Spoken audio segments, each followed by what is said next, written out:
এটা অনেকটা দূর তো আপনাদের বাড়ি থেকে, অত দূর থেকে সাইকেল নিয়ে এসেছি, আর রাস্তাঘাটও তো খারাপ জানেন, এই জন্য একটু পড়ে গেছে। তাতে আমি কি করব?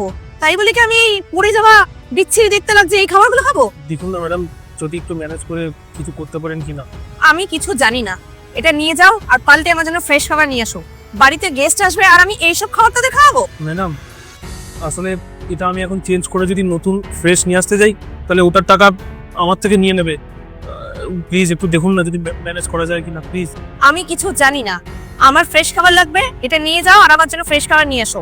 প্লিজ আমি আপনাকে অনুরোধ করছি হাত জোর করে, এই খাবারের যা দাম, আমি 2 দিনেও সেই টাকা ইনকাম করি না। তুমি কি বুঝতে পারছো না আমি কি বলছি?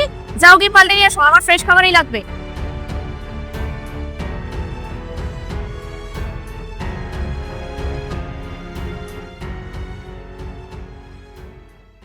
কি ও কে এসেছিল গো? ওই ডেলিভারি বয় এসেছিল, খাবারটা অর্ডার করেছিলাম না, ওটাই নিয়ে এসেছি। তো খাবারটা কোথায়? আরে আর বলো না, পুরো খাবারটাই ফেলে দিয়েছে। ফেলে দিয়েছে? কিভাবে? হয়তো খাবারটা ঠিকমতো পিক আপ করেনি, ওই জন্যই পড়ে গেছে। হ্যাঁ তাহলে? তাহলে আবার কি, চেঞ্জ করে ফ্রেশ খাবার আনতে গেছে। তো তুমি ওকে চেঞ্জ করে আনতে বলেছো, নাকি ও নিজের থেকেই বলেছে চেঞ্জ করে আনতে?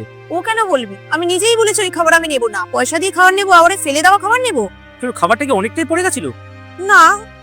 অনেকটা না, কিন্তু সাইডে একটু তো গ্রেভি পড়েছিল। তুমি ওটা কি করো না, দাও দেখি চলে গেল কিনা। আরে তুমি কোথায় যাচ্ছো? আরে দাঁড়াও দাঁড়াও, এ ভাই দাও দাও দাও দাও, খাবারটা আমাকে দাও। কিন্তু স্যার ম্যাডাম যে বললো খাবারটা চেঞ্জ করে নিয়ে আসতে। দাও দাও, কোনো ব্যাপার না, একটু তো গ্রেভি পড়েছে, খাবো তো আমরা দুজন, বাইরের লোক কেউ খাবে না, কোনো প্রবলেম নেই, এটাই আমরা চলবে, আমাদের কোনো অসুবিধা হবে না। Thank you sir. পেমেন্টটা হয়ে গেছে তো? হ্যাঁ স্যার পেমেন্ট তো হয়ে গেছে। স্যার আজকে যদি আপনি না থাকতেন, তাহলে এটার টাকাটা আমার কাজের টাকার থেকে চলে যেত, আমার নিজের পকেট থেকে দিতে হতো। আমি ভালো মতো বুঝিয়ে সব, সেই জন্য তো নিতে এসেছি আবার, কোনো ব্যাপার না, চলো কি করলে তুমি এটা? চলো উপরে চলো বলছি। এবার বলো তো, তুমি খাবারটা ওর থেকে কেন নিলে? কারণ আমি ওর ফিলিংস আর মনের কষ্টটা বুঝতে পারি। কিভাবে?